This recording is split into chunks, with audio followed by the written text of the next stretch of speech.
कराची खां ख़बर मां ताईं पहुचाईंदासीं ते हब रिवर रोड ते हथियारबंदनि जी फायरिंग में औरत समेत 2 ॼणा मारिजी विया आहिनि।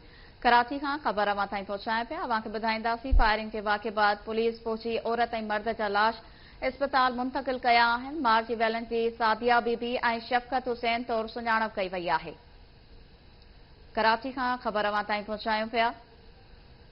पुलिस जो चवणु आहे त वाक़े जी जांच कई पई वञे। पोस्टमार्टम रिपोर्ट बाद तफ़सील जारी कया वेंदा।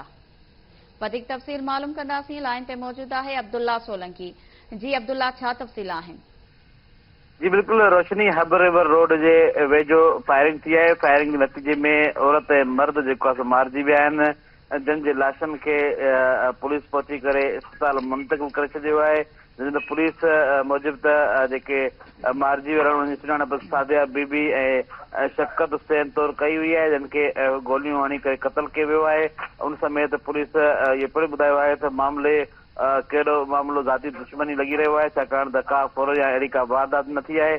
वधीक जांच कई पई वञे। शक इहो आहे त ॿिटो क़तल आहे जेको आहे सो गैरत जे नाले ते क़तल कयो आहे। वधीक इन बारे सां जांच करे रहिया आहियूं। जॾहिं SSP पिणु हिन वक़्तु जेको आहे अस्पताल पहुची करे औरत ऐं मर्द जेके लाश खणाए विया आहिनि उन्हनि जे हवाले सां वधीक जांच करे रहियो आहे। जी वॾी महिरबानी नाज़रीन, कराची खां अब्दुल्ला सोलंकी तफ़सील ॾिना आहिनि।